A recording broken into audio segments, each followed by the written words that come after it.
Thank you. Good morning. Welcome to Unity of the Valley. It's so wonderful to see your beautiful faces. And for those of you watching online, we welcome you and we feel your love here with us today. So, there's a lot going on in this world of ours. Some of us are here today facing great personal challenges. Some of us of our congregation are even in the hospital. I understand Alice is having a medical situation this morning, and so if we could send our love and light to Alice Sparks, that would be beautiful. Some of us may walk through these doors and we may not have challenges in our own lives, but we may be distressed at the planet, the violence on the planet. I think that's probably big in our minds right now, how people are treating people. So what I'd like to remind us of is that thank God we have this community. This can be like our touchstone of spirituality, and that we can come here to help each other through these difficult times, remind each other of the light that we all hold inside. And we may not be able to fix the problems of the world, but what we can do is keep our connection to the divine spirit and our connection with our fellow human beings wide open to let that love and light flow through. And that might not fix all the world's problems, but it will help. Each little ray of light merges with another ray of light. And there is beauty and love out there. We just need to keep our channels open to that and do what we can in that way. And in the spirit of that, I would like my music team to invite them here. And I'd like to invite you in the congregation to sing with us the opening song, I See Your Light. It's a call and response.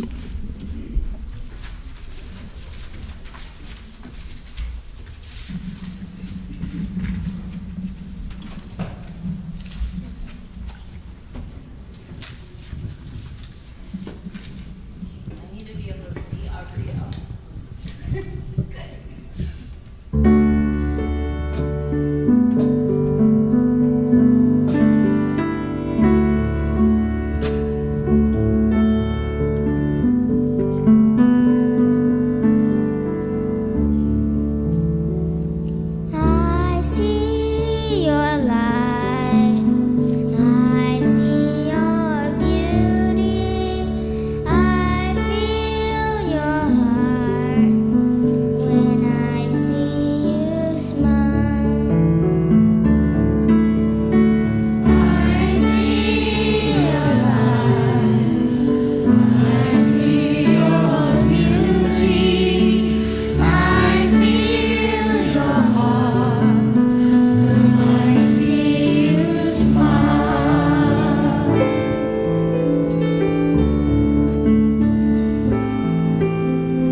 You are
What a lovely way to start our beautiful service.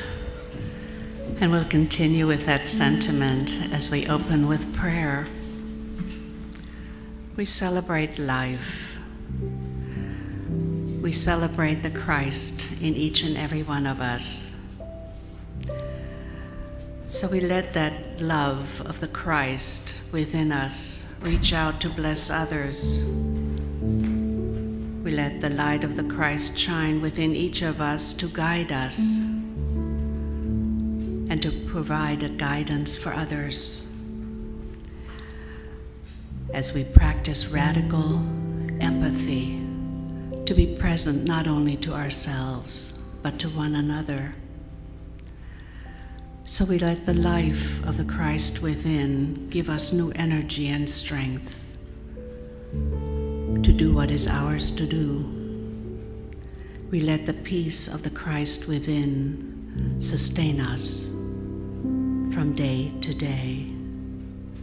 This is our celebration of that divinity that is within each and every one of us, and that we share with love and empathy. And so it is. Amen. And John is not with us today. He's taking a well-deserved day off. Instead, we have Professor Michael Dreiling with us this morning. Michael, would you stand?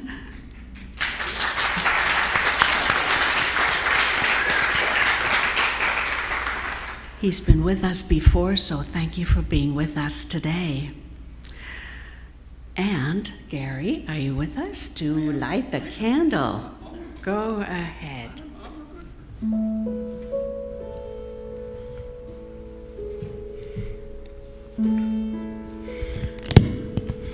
Good morning. Good morning. So this is a quote from Buddha. Thousands of candles can be lighted from a single candle, and the life of it will not be shortened. Happiness is never decreased by being shared.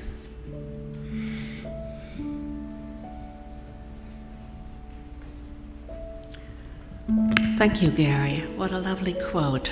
Let's all let our light shine. And let us bless the children. Two beautiful souls sang with us this morning. Thank you so much, dear ones. Abiel and Elizabeth. Yes. And let's bless the children in their classrooms. We love you, we bless you, and we know the Christ light is shining in you. All right. And Sunny is doing our announcements this morning. So welcome, Sunny. Thank you, Ina. I'm filling in for Gina, who's filling in for Donovan. And we hope Donovan's helping his mom find a new place to live, and I hope that's going well. Anybody heard about that? I think slowly but surely they're making progress. Good. We bless you, Donovan. Okay, so reminders. Please be sure that your cell phones are on silent mode so they don't ring during the service. I'm sure that's up there. The July bulletin is posted. Be sure to check out our website at unityofthevalley.org. And prayer requests. If you are in need of prayer for yourself, a loved one, or a friend, you can place your prayer card in the prayer box in the foyer after the service. And for those watching in our live stream, you can call or text Julia, and her number is up on the slide. So today after the service, join us in the fellowship hall for salad and refreshments. If you'd like to bring a salad on Sunday and help out, please sign up in the fellowship hall. And we've had people sign up for this week and next week, and so please keep that going. And since it's summer and we're doing salads, you can bring something any Sunday, and once your cucumbers start coming on, we'll all eat them together, I hope. Let's see, 12 to 1 o'clock. Unity's Environmental Action Team will meet in the garden room. Take some time to check this group out. They're doing some wonderful things. And then Monday, 5:30 to 7 p.m., Caring from the Heart at LGBTQIA++ support group. It meets in the garden room. They had a good turnout on July 1st. Come and join them. We have these wonderful things that are just sprouting up in our congregation from people's desires to serve, and it is really so beautiful. So Tuesday, 6:30 p.m., there's a Board of Trustees meeting in the garden room, and it's also via Zoom. All are welcome to attend. If you'd like to attend via Zoom or speak at the meeting, please contact Ted Taylor. And 7 p.m., Behind the Lens seminar, that really popular seminar we have. The movie is The Great Caruso, followed by question and answer session from Tom Blank. The new fall series will begin on August 13th, and it's $30 for the whole series and $5 each evening. And then 7 o'clock, the Unity Open Men's Circle in the upstairs Fillmore wing. It meets on the first and third Tuesdays of each month. And Saturday at 11 a.m., there's a celebration of life service for our wonderful Ellen Johnson, who did so much here and was so appreciated. Please join us, and there'll be a reception afterward. The next Sunday, Finding a Place to Land with Sherry Lady, which I'm sure will be delightful. And then upcoming, Monday, July 22nd to Friday, July 26th, from 10 to noon, the Youth Puppet Camp for youth ages 8 to 15 years old. They'll be making and learning how to use a variety of puppets, and there'll be a variety show on stage on Friday that are all welcome to attend. Pre-register with Alice, and her number's up there, I think.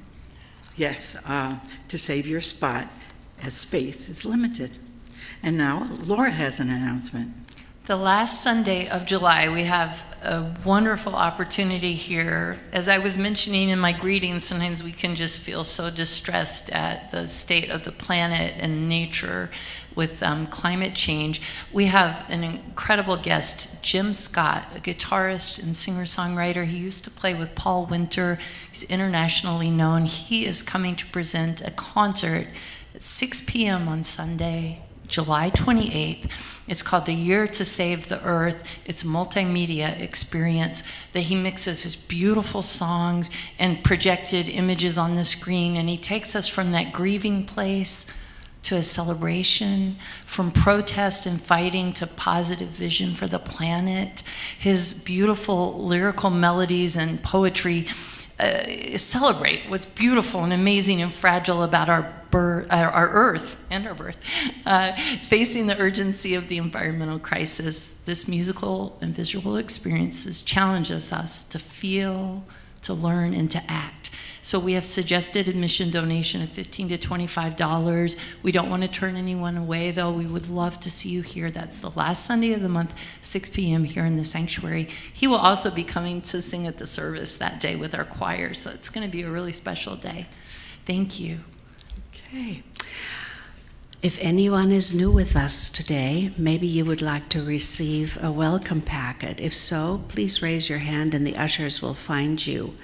All those who are brand new with us, we would love to meet you. So afterwards, if you would like to sit at the sunflower table in the fellowship hall and wear this name tag, we will find you and greet you and get to know you. And hope to meet you there. We are so glad you are here with us today. Thank you. Okay, so please rise as you are able, and we're going to join together for our sing-along called Let's Get Together.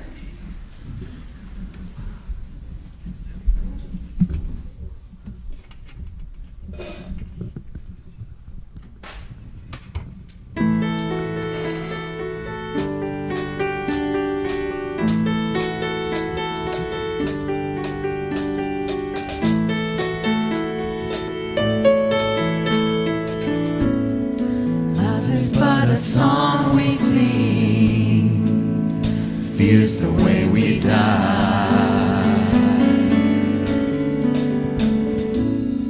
You can make the mountains ring, or make the angels cry. Though the bird is on the wing, and you may not know why.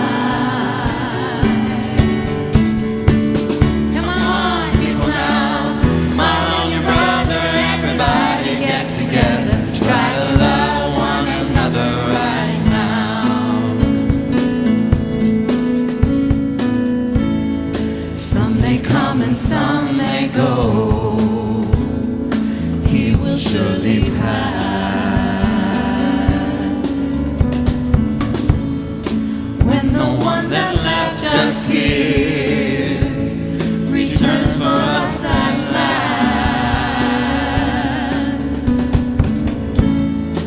we are but a moment's sunlight fading in the grass. Come on, people now, smile on your brother, everybody get together, try to love one another right now. Come on, people now, smile on your brother, everybody get together, try to love one another right now.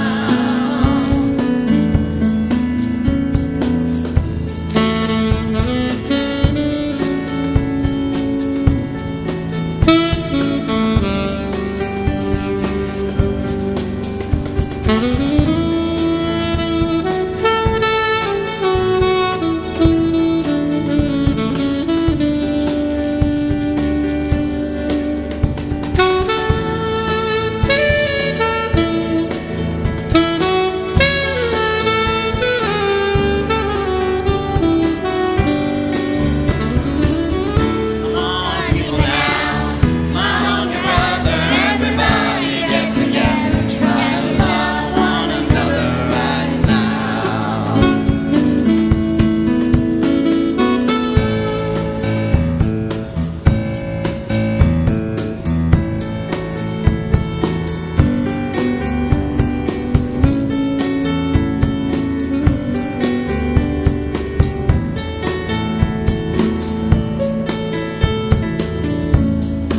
If you hear the song I sing, you will understand. Listen. You hold the key to love and fear, all in your trembling hand. Just one key unlocks them both. It's there at your command. Come on, people now, smile on your brother, everybody get together, try to love one another right now. Come on, people now, smile on your brother, everybody get together, try to love one another right now. Come on, people now, smile on your brother, everybody get together, try to love one another right now. Right now, right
We'll get there. Now, you're probably wondering why I'm picked a flower there. I promised I'd put it back afterward.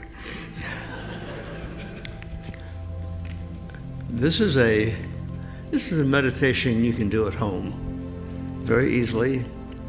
And take a look at the flower. Look very closely at it. Don't label it. Feel it. You've heard many times people said, oh, I go to the forest and I feel so good. I get in touch with something deep within me. Do you see the beauty in this flower? Yeah. Can you feel the beauty in this flower?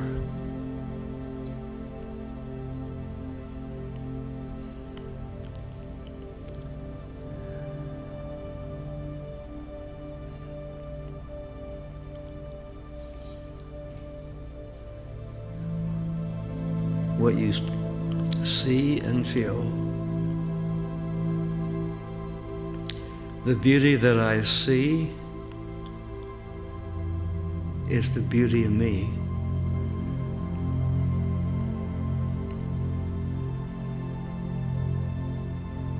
Deep within me are all the qualities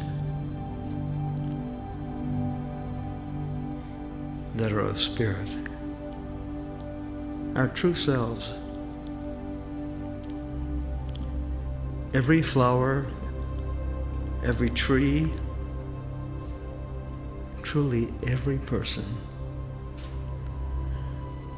the beauty you see is the beauty in me. The beauty I see is the beauty in me. Such a simple statement with such a depth of meaning opens me up to the beauty of compassion, of love, caring. It's like I'm transformed, and all the things that I hoped I could always be, I rediscover. And I'm able to share them with others.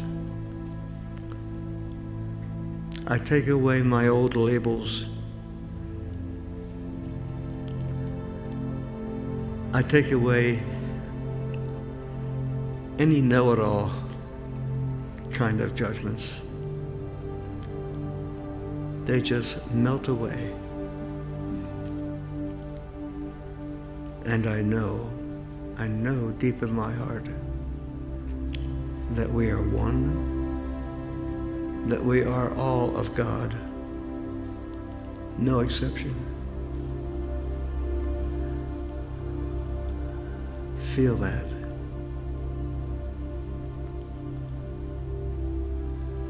I am one with the one.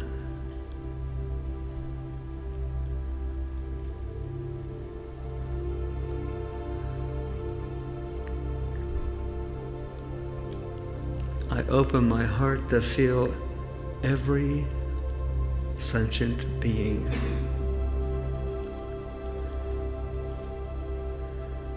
And together we celebrate life. I know what is mine to do, and I do it without reservation.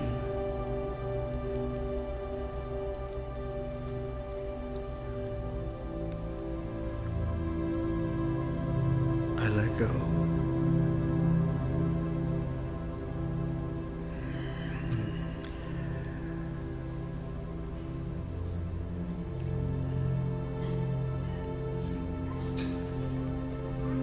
The beauty I see is the beauty in me.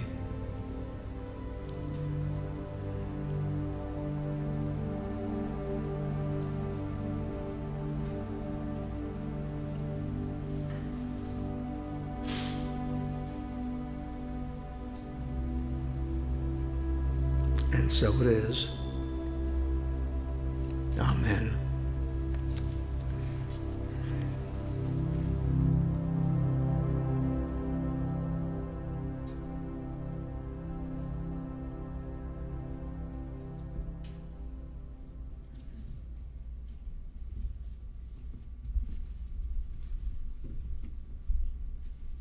How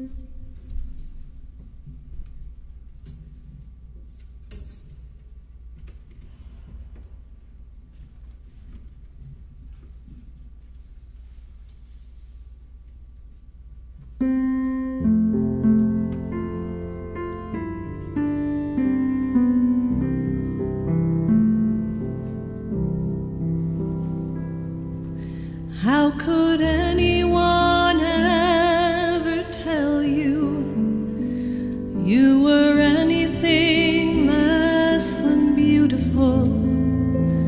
How could anyone ever tell you you were less than whole? How could anyone fail to notice that your loving is a miracle? How deeply you're connected to my soul.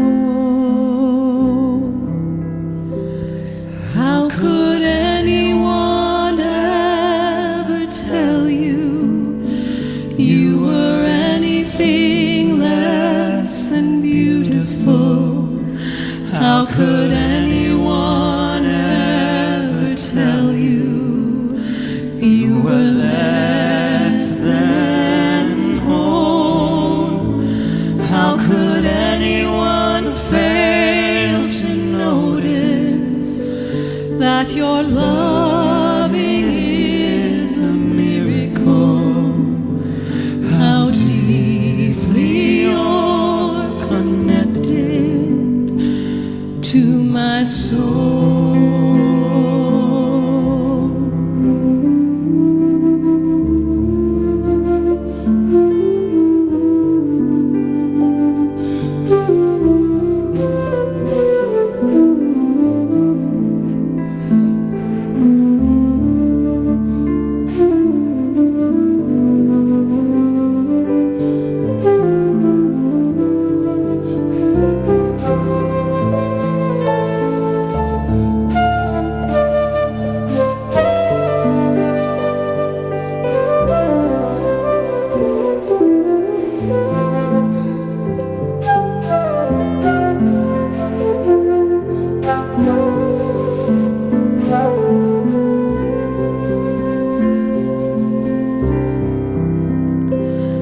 How could anyone ever tell you you were anything less than beautiful?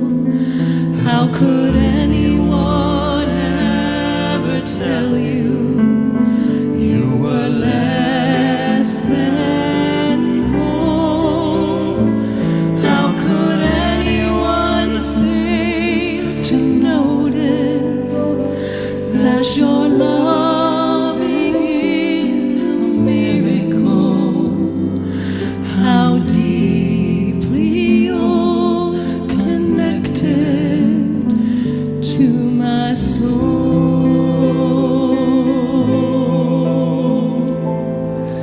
How deeply you're connected to my soul.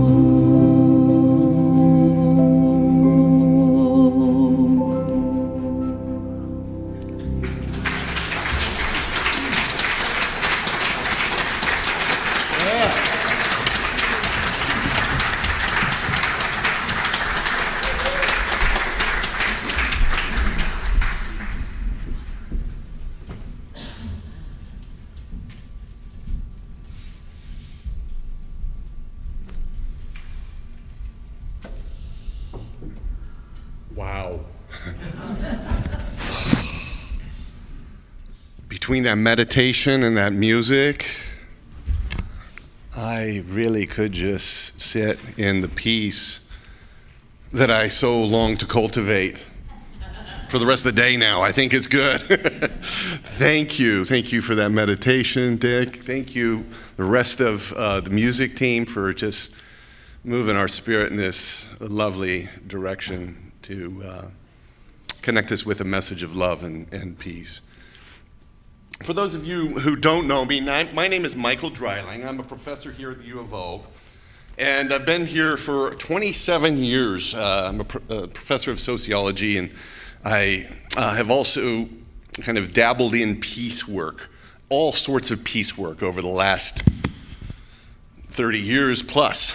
I've produced a film, producing a feature-length docuseries right now on peace, and the political dimensions of what it means to create peaceful nations, peace among nations, and what do those political conditions look like, and how do they rise and fall in the wake of conflict.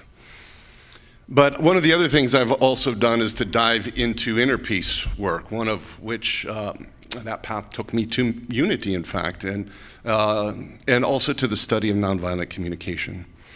In 2001, I co-founded the Oregon Network for Compassionate Communication, and that organization continues to offer support groups and trainings throughout the state on the method of nonviolent communication that Dr. Marshall Rosenberg developed. And I'll mention a little bit about Marshall here during this presentation. But I wanted to give you a little background on my work and my approach. So this work on empathy that I'm going to talk about today really comes from that journey to discover and practice peace, to better understand what animates love and presence in my own life so that I can be available for others, and how I can also be the change I want to see in the world, to quote Gandhi.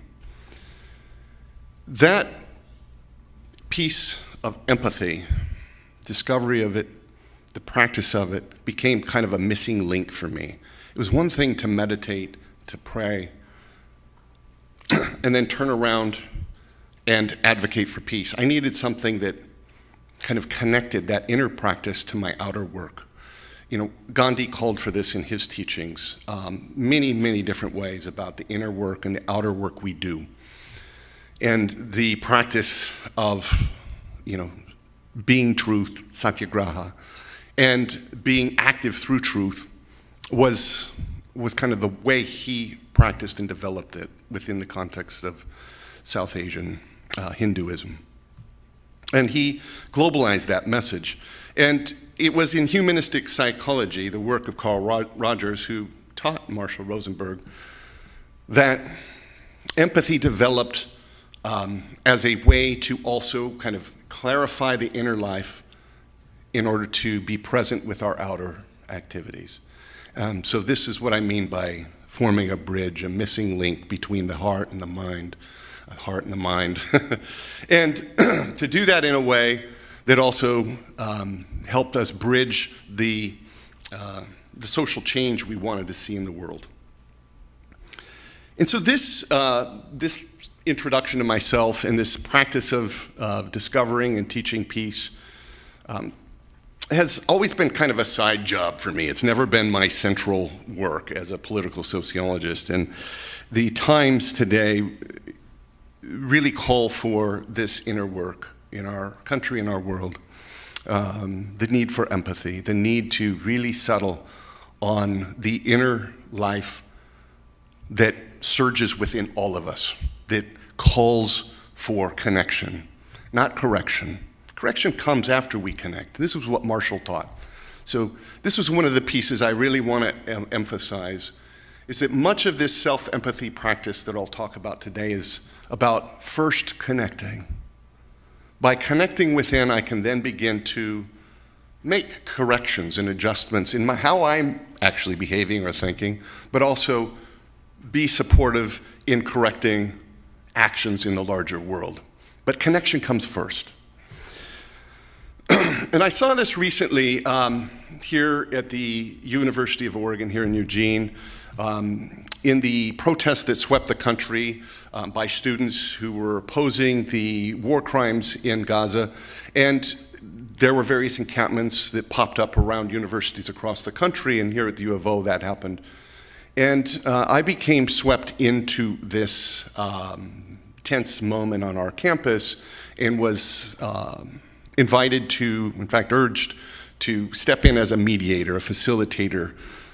Both the provost and the Senate president asked me to step in, as well as the student leaders, to help reach an agreement, because there was some decision making that was leading to a sense of intractability of the situation and potential for the use of police to come in and sweep the encampment like it had done elsewhere. And so I felt this calling. I really did feel a deep sense of soulful commitment to this work. And I did step in, and I was able to kind of mobilize these tools of radical empathy, radical presence, to connect with what the students were wanting, translate and shuffle these messages over to the president's office and through the provost's office. And back and forth I did this until an agreement was reached and settled. No police were mobilized on the campus scene, and there was celebration. There was celebration when that agreement was signed. It was good for the University of Oregon. It was good for these students. It was good for modeling that dialogue, understanding, and peaceful resolution of conflict is and can be the right path for, of course, a university to follow. And so in this work, I was also able to see over and over again the sheer power of empathy to form connections where, first of all, I didn't even understand what some of the demands were from some of the students. And when I was able to hear, I was moved to tears many, many times by the passion and love that these students were really trying to convey. And likewise, the concern of the university administrators, that they were moving. And when I could bring those messages together, problems became not intractable, but soluble, and resolutions were achieved. And so, first slide, please. And so this process of doing empathy, of listening deeply, resonates with what Carl Rogers, who I've mentioned now as the founder of humanistic psychology, stressed, is that it feels so good when you're heard in a deep way, right? When I'm heard, not only whether I'm being heard by somebody else or I'm hearing myself, there's feelings of relief followed by joy, peace, and calm. It's such a deep need for human beings, this need for understanding, that when it's met, it brings calm. And so how do we get there? And so the work that Carl Rogers and others have developed over the years, particularly through his student Marshall Rosenberg, are what I've become familiar with and practiced. And in practicing this, I can find that, the anxiety, the inner turmoil, the conflict subsides and can be replaced with that calm that the meditative mind wants to find and discover.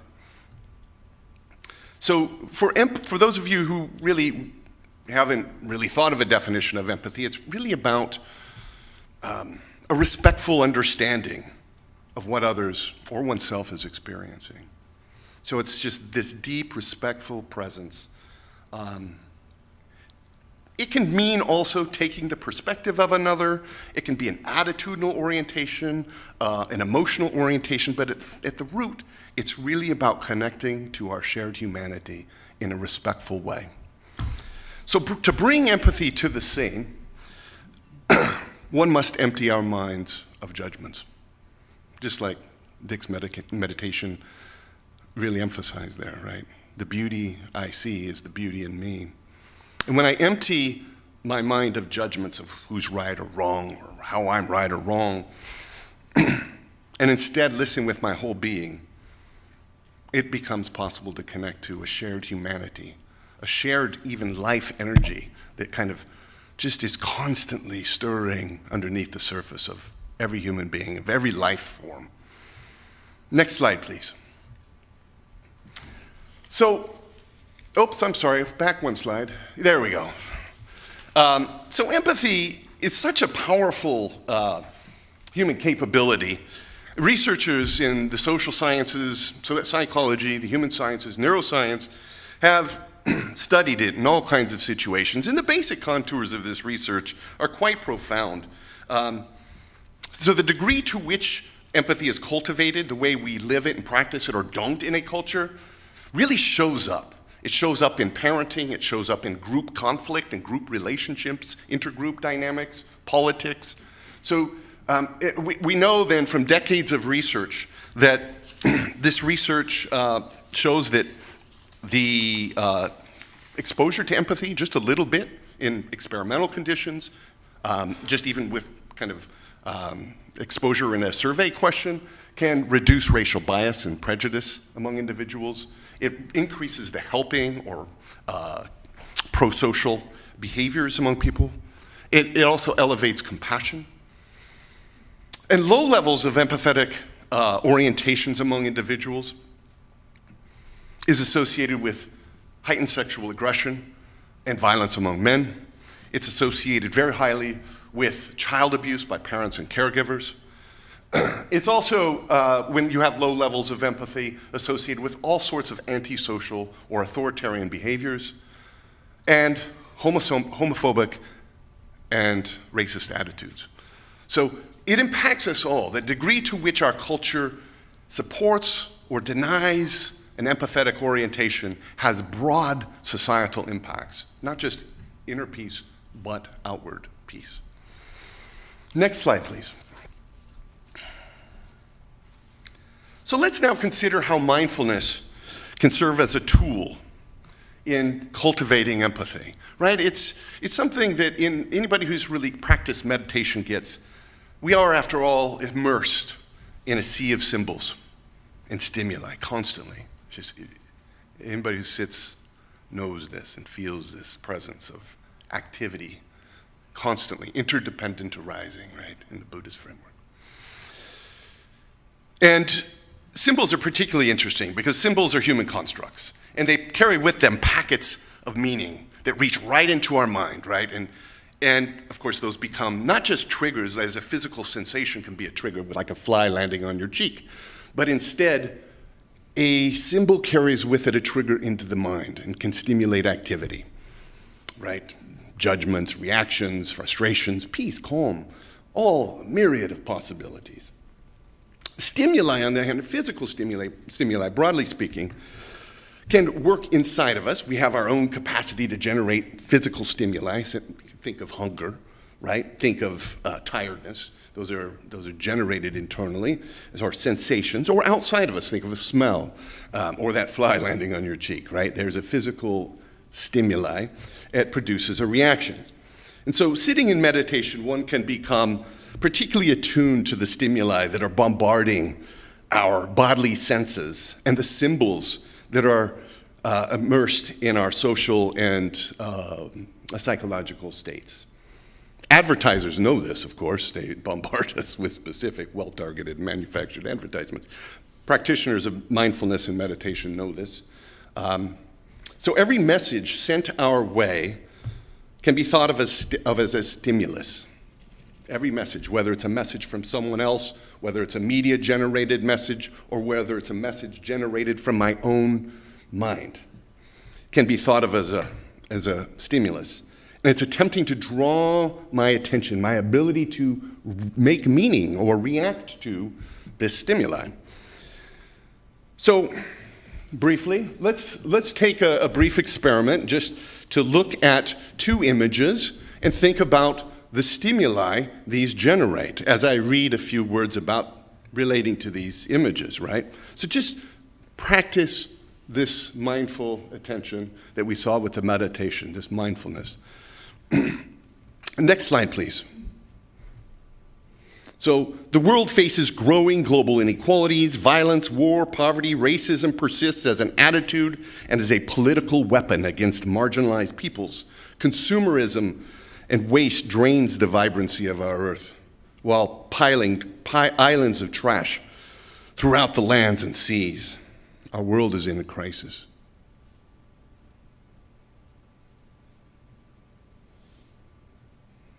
Next slide, please.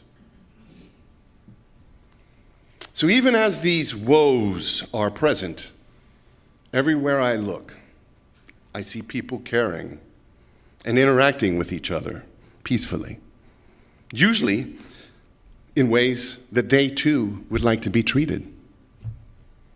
I see this in parking lots, here among this congregation, in grocery stores, driving down the road. I see this, waiting in line at Sweet Life. The patience. I see it in calls for peace and justice, for answers to the climate crisis, for service to the hungry and downtrodden, and in acts of care for the sick and dying. So notice how these two images and these two kind of verbal dumps trigger different inner states, inner reactions, right? So this is the mindfulness practice, that messages bring with them a kind of arousal of a certain mindset, a certain bodily orientation.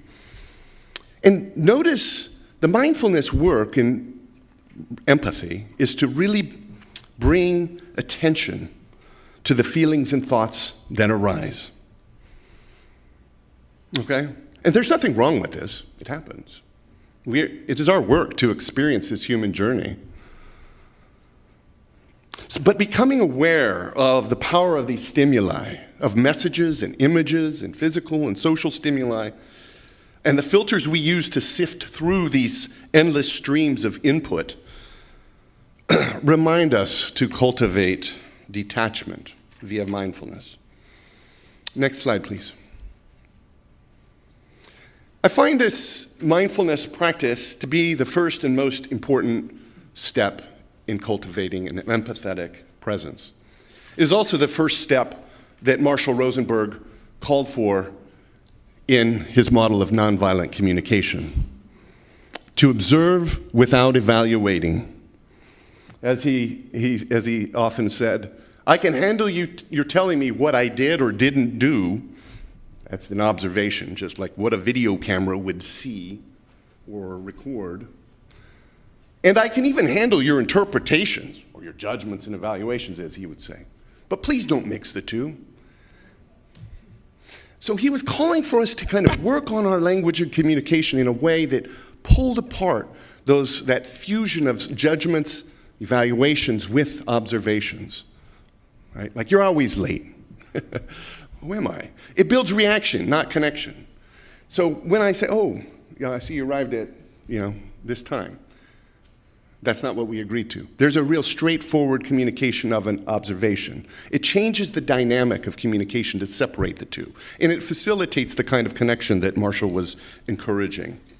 So we want to bring empathy into the connection process, not necessarily put our formidable powers of thinking and judging to the front of our efforts to connect.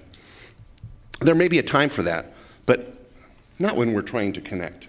Next slide, please.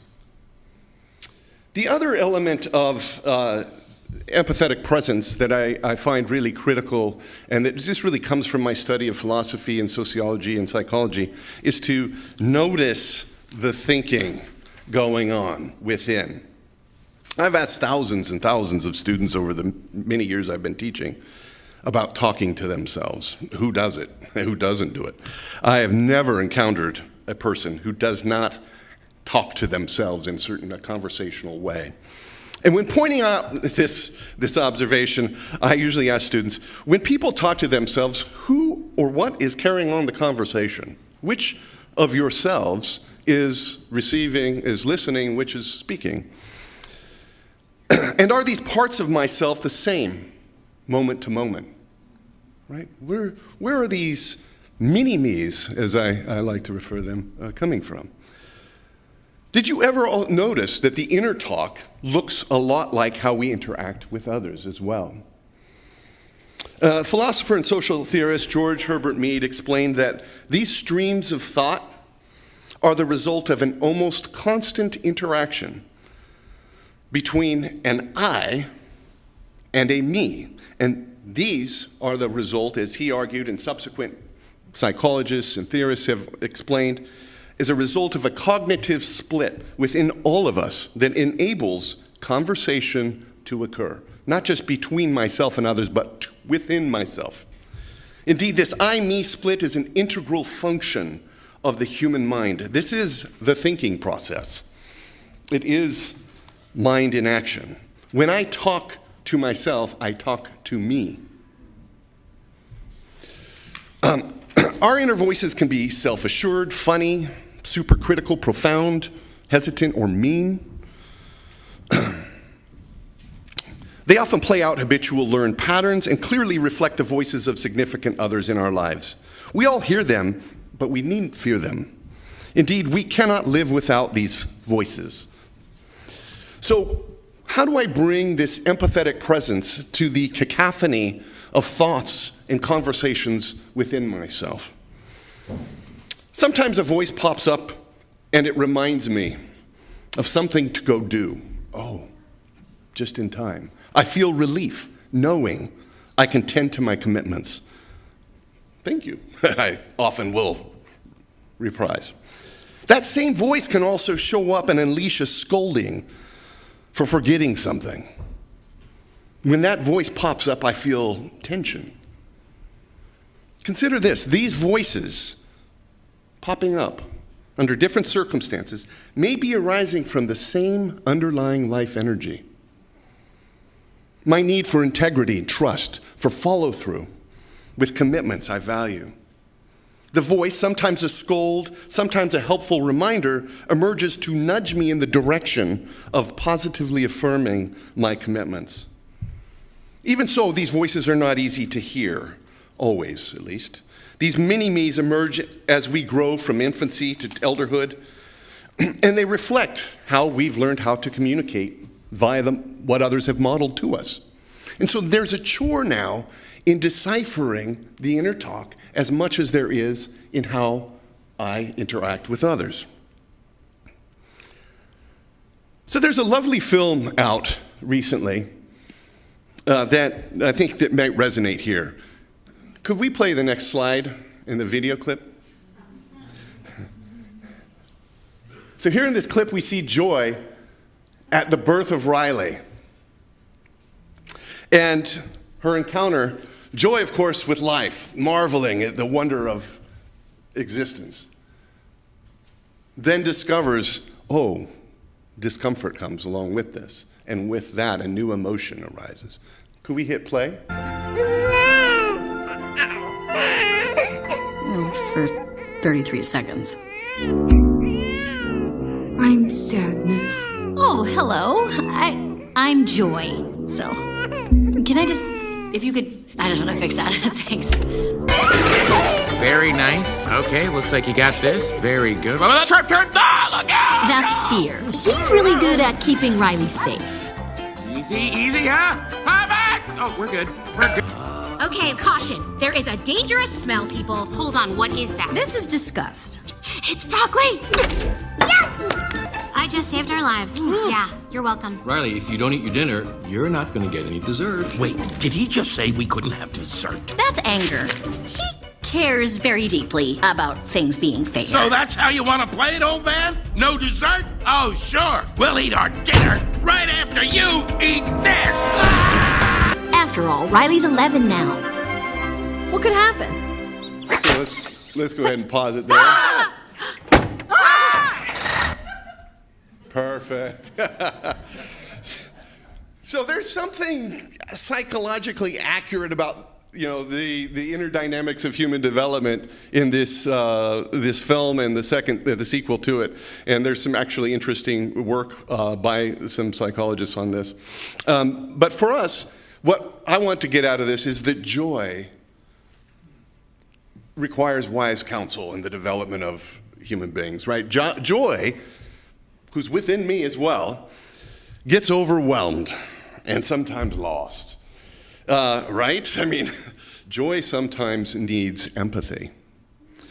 And presence for joy also is required for anger, fear. And so those voices, those mini-me's that represent the fear, the disgust, they also need empathy in order to kind of cultivate wise counsel so that my decisions align with my highest values.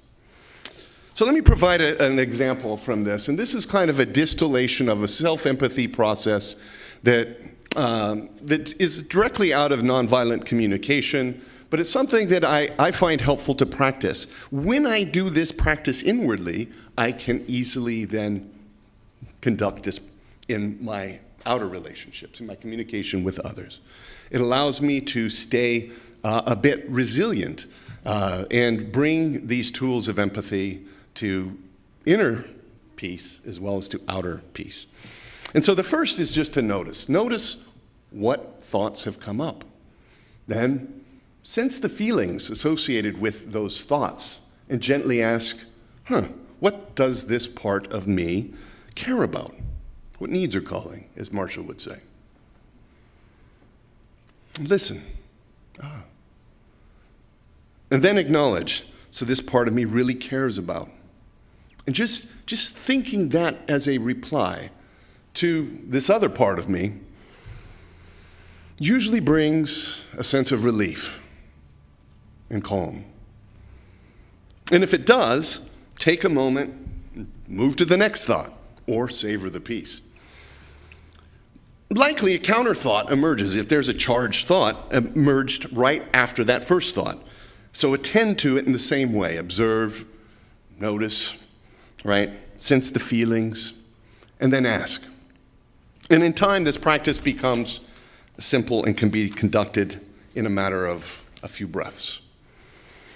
So a friend and teacher of nonviolent communication, Holly Humphrey, gave me this piece of technology that I think is really helpful to demonstrate this as I wrap up. And it's, of course, the communication tube, empathy magic. And communication flows in, and sometimes it gets stuck, and sometimes ideally flows out, so a message is heard. And so take an example. I had a thought yesterday after a nice meal and dessert, and I noticed a thought pop into my mind, and it went something like, where does that go here? Holy moly, damn it, I ate too much again. Every time those treats are around, excess. And this clamoring voice chattered on. And here's this message coming in, right? Blop. Okay, it's in the tube. But immediately, another message popped up. Total exaggeration. That's not true. You don't always, every time there's treats, eat too much. So, the communication tube's blocked up. There's two messages that haven't been heard, and they're going to kind of maybe add some additional messages. There'll be additional reactions. Get out of the way, that start to clutter my inner thoughts. So how can I use this tool to just bring presence back to my state of being? First, hold on. Okay, I got it. Okay, you want to be heard too. Let's pull you out here. Let's first hear this message. So I bring that mindful attention to that first message. Okay, first thing I notice, just feeling this, you want to be heard. Almost always, something's popping up in my mind, the first thing it wants is to be heard. Yeah, I want to be heard. I got something important to say. Okay. The other thing I notice is, there's feelings here. There's feelings of, discomfort. You want to bring attention to the discomfort I'm feeling in my body. Okay, yeah. And, regret. There's regret and emotion. So I notice that too. And then along with that, embarrassment. It's like, see. Then I ask this, so is there any other feelings? No, seeing none. I ask the question, what does this part of me care about? Health. My health. Care about my health. Yeah, and what else? I also care about balance and some sense of integrity and restraint with my impulsive desires around those treats. Okay, so I've got a need for integrity here. This voice that's popped up is reminding me of this need. It's actually protecting me, but it came up in a way that's hard to hear. So in listening to this, I hear it and it's like, oh, okay. And I can express gratitude just at the sensation of being heard, pulling the message through. And then I can, of course, repeat this with the reaction to that message. Say, now your turn. You want to be heard, right? And so what is it that you always, that was an exaggeration, total exaggeration. Okay, so I notice immediately, hearing this thought, oh, again, it wants to be heard. It jumped out of nowhere to be heard. This thought popped up like a buttercup in the field and wants to be heard, and so I will listen. And voila, there's irritation, I notice. There's also a need for, there's also a need for balance, for accuracy and honesty in how I represent things. Wow, okay, so you're a protector of truth within me. So this part of me, like those inner voices and inside out, popped up, and yeah, as soon as I acknowledge that, the message comes out, feel relief. And so with this kind of practice, and I've got a ready partner inside to do this daily, moment to moment, in fact, I can cultivate not only more inner peace, but prepare myself for engaging in more difficult encounters in communication in my outer life. And so I end this with just a celebration skipping the communication tube, that there will be moments where messages pop up that are hard to hear, and they keep coming up. And when I practice tapping into that deeper underlying kind of source of life, I'm able to fully align with my highest values as I work to live and love on this magnificent planet.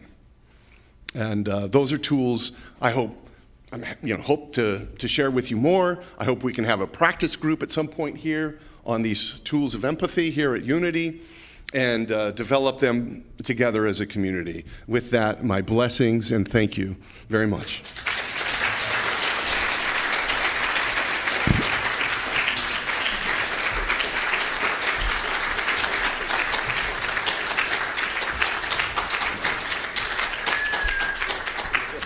Very kind.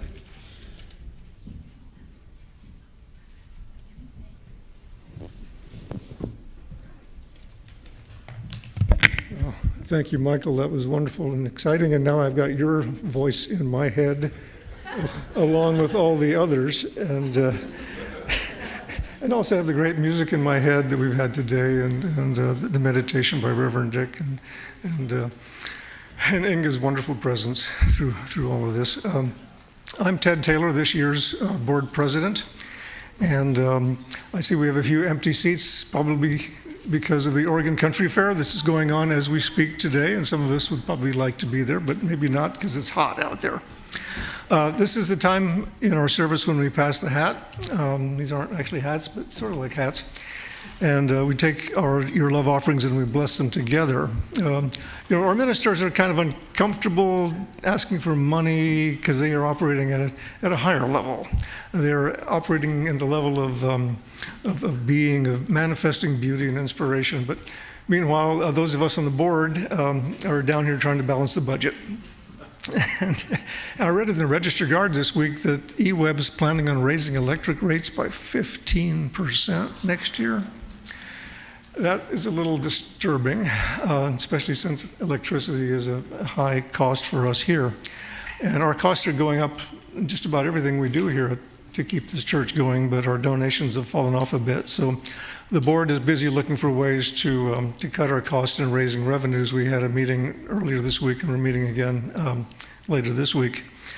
With this in mind, Julia and I have bumped up our monthly simple giving donation by 20%. We do this every few years. I think maybe we're a little behind on when we should be doing it. So if you've been thinking about making perhaps a little bit more of a donation, this would be a good time of the year to do it. Just send a note or a check to Gina. This we do this because this church has enriched our lives in so many ways. We can't even imagine the ways that this church, this community, the messages, the music have improved and enriched our lives. And so we're not asking you to give till it hurts. We're asking you to give until it feels good. So your gifts make all of this possible. And if you're watching at home, you can go to our website and look for the donation button. So I invite you to join me in saying our blessing together. Divine light through me blesses and multiplies all that I have, all that I give, and all that I receive. I give in love, and I trust God. Thank you.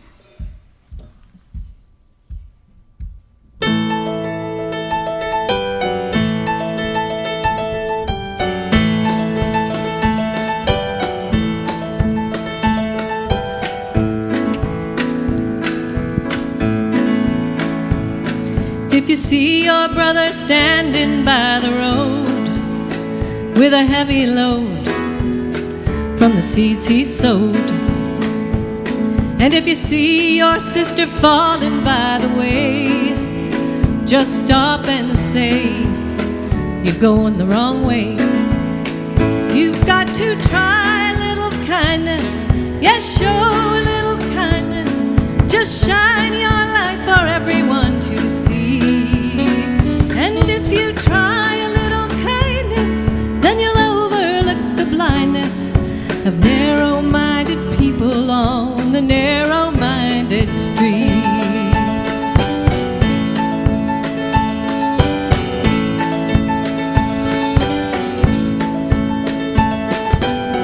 Don't walk around the down and out.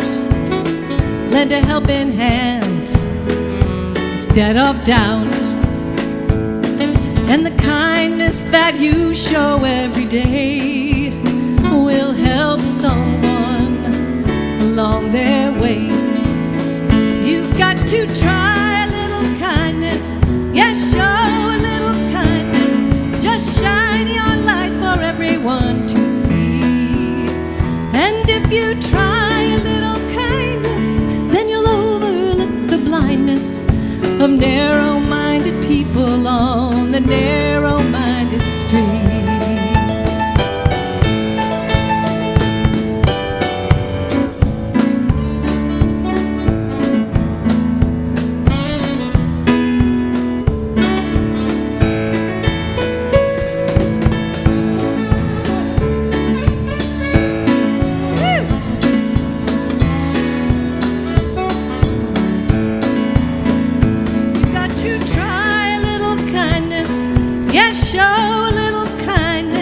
Just shine your light for everyone to see. And if you try a little kindness, then you'll overlook the blindness of narrow-minded people on a narrow-minded street. Sing with me. You've got to try a little kindness, yes, show a little kindness, shine your light for everyone to see. And if you try blindness of narrow-minded people on a narrow-minded street.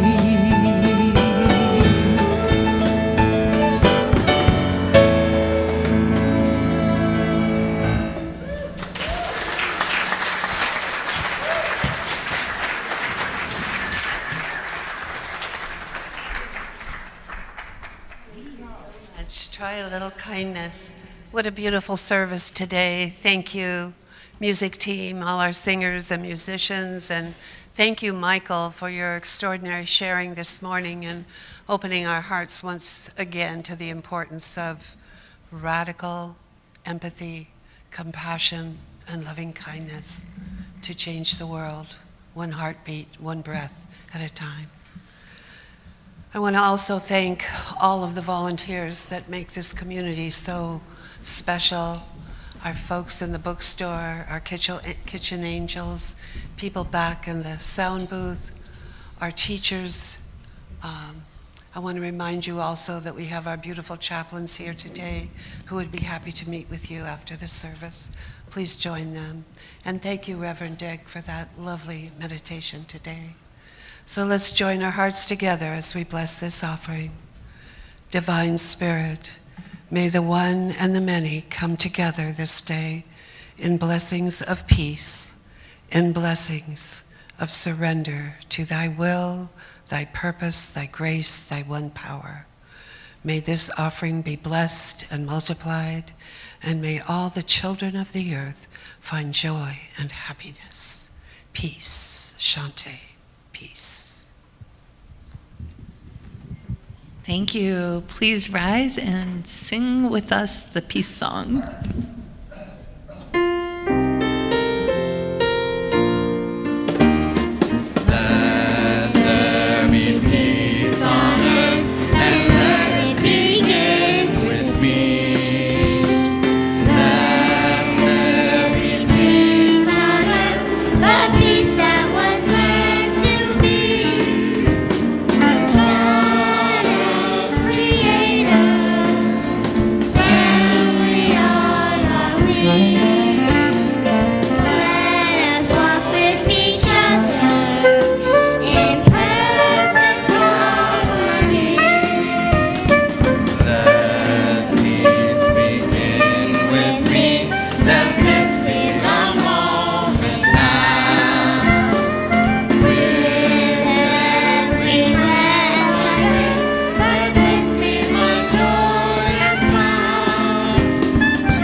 That's a perfect song to end with.